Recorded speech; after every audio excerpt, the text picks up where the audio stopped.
తాకట్లో ఉన్న మీ బంగారాన్ని విడిపించి ఆ రోజు ఆన్లైన్ రేటుకి కొంటాం. Sharma gold company. భారత్ పాకిస్తాన్ల మధ్య కాల్పుల విరమణ జరిగింది. దీంతో చాలా వరకు యుద్ధం ముగిసినట్టే. కానీ ఈ యుద్ధానికి కారణమైన ఆ నలుగురు ఉగ్రవాదులు ఎక్కడ? ఇదిగో ఇప్పుడు ఇదే ప్రశ్న ప్రతి భారతీయుడి మదిలో మెదులుతోంది. అసలు యుద్ధానికి కారణమైంది ఆ నలుగురే. అలాంటప్పుడు ఆ నలుగురిని పట్టుకోకపోతే, హతం చేయకపోతే ఇంత చేసింది శూన్యమేనా? ఉగ్రవాదుల దాడిలో మరణించిన వారి ఆత్మకు శాంతి కలగాలన్నా, సింధూర్ ఆపరేషన్ కు పూర్తి స్థాయిలో న్యాయం జరగాలన్నా, ఉగ్రవాదులను మట్టుబెట్టినప్పుడు, మట్టిలో కలిపినప్పుడే అంటూ ప్రతిపక్షాలు ఆరోపణలతో విరుచుకుపడుతున్నాయి.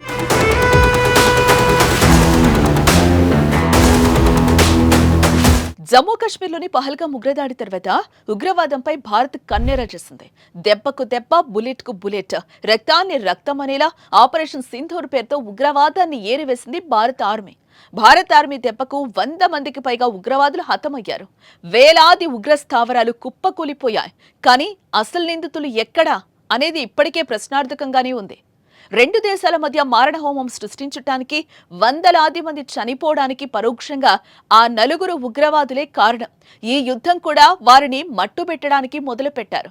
కానీ ఇంతవరకు ఆ నలుగురు ఉగ్రవాదులు ఎక్కడున్నారు అనేది జాడలేదు.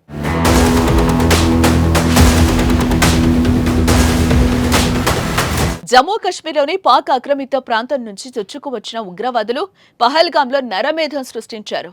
అమాయకపు టూరిస్టుల గుండెల్లో తూటాలు దించారు. మతం అడిగి మరి అత్యంత దారుణంగా కాల్చేశారు. కుటుంబ సభ్యుల ఎదుట భార్య పిల్లల ముందే కాల్చి చంపారు. ఈ ఉగ్రదాడి తర్వాత పాకిస్తాన్, భారత్ మధ్య యుద్ధ మేఘాలు కమ్ముకున్నాయి. రెండు దేశాలు ఒకరిపై మరొకరు కాల్పులు జరుపుకున్నారు. డ్రోన్లు, మిసైల్స్ తో విరుచుకుపడ్డారు. ఈ దాడుల్లో రెండు దేశాల్లో ప్రాణ ఆస్తి నష్టం జరిగింది. అయితే ఆ తర్వాత ఇరు దేశాల మధ్య కాల్పుల విరమణ జరిగింది. దీంతో ఉద్రిక్తత వాతావరణం తగ్గింది. అయితే రెండు దేశాల మధ్య యుద్ధం ఆగడం మంచిదే. ఇది శుభ పరిణామమే. అయితే ఇంతలా జరగడానికి కారణమైన నలుగురు ఉగ్రవాదులు ఎక్కడున్నారు? మరి వారిని అంతమొందించేది ఎప్పుడు? ఇప్పటి వరకు భారత ఆర్మీ జరిపిన కాల్పుల్లో చాలా మంది ఉగ్రవాదులు చనిపోయారు. కానీ పహల్గామ్ దాడికి కారణమైన ఉగ్రవాదులు చనిపోయినట్లు ఇంతవరకు ఎక్కడా ప్రకటించలేదే. సో వారు ఇంకా ఎక్కడో తప్పించుకొని తిరుగుతున్నారు. మరి ఇరు దేశాల మధ్య యుద్ధం దాదాపుగా ముగిసిపోయినట్లు. మరి వారిని పట్టుకునేదెప్పుడు, హతం చేసేదెప్పుడు? ఇలా రకరకాలుగా అధికార పక్షం నేతలకు ప్రశ్నల వర్షం కురిపిస్తున్నారు.